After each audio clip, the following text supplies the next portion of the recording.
mistakes. We all do it, don't we? Don't judge a book by its cover, that's what they say.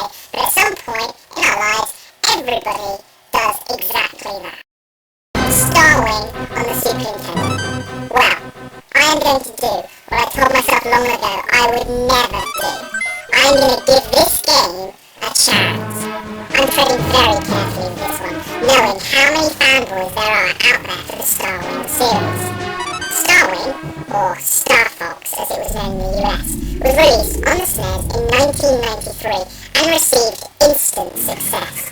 This game has a huge cult following. So, finally, it is time to find out if there is something in their fandom, or if I have been right all along about Starwing on the Super Nintendo. It was the first 3D Nintendo game, and as a result, the game is made up of a number of 3D rendered polygons. The game sees you playing as Fox McCloud, who is expected to defend his home Cornelius from Andros. I don't know who or what Andros is, but I assume it is this giant monkey head that you see on the game overscreen. Maybe? Fox McCloud and his 3 buddies fly spacecraft, and the game is a first-person, third-person shooter across a number of different space and planet terrains. Some levels see you flying through asteroid belts, whereas others see you flying over the land of Cornelius. At the end of each level is a boss battle that requires a bit of shooting, and it is generally safe to say that everything in this game, from spaceships to giant robots and even buildings, are trying to kill you.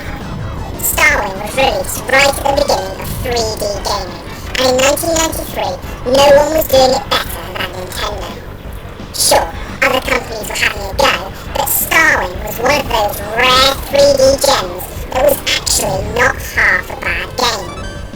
Starwing is a good game as long as you appreciate flight shooters, which I do.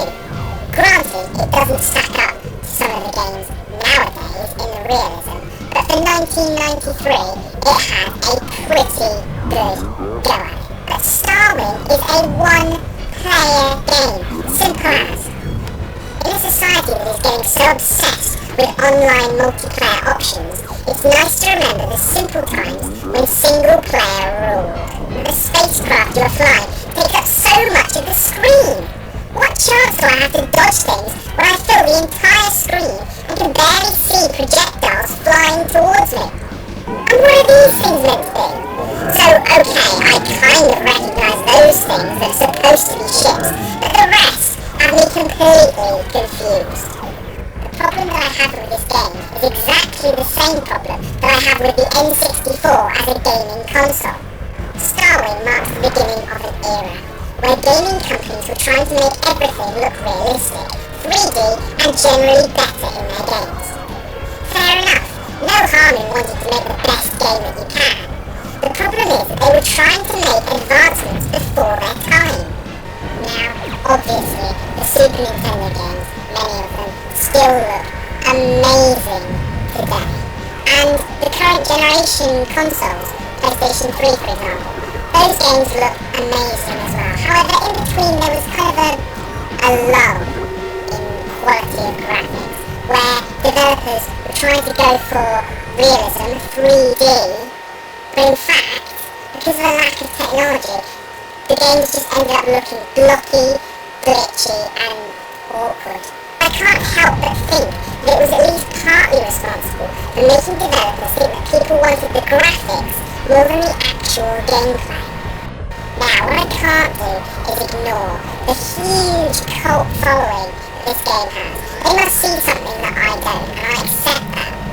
Obviously, this game must be a good game. I just don't see an awful lot here. I just can't develop the same love for Starwing.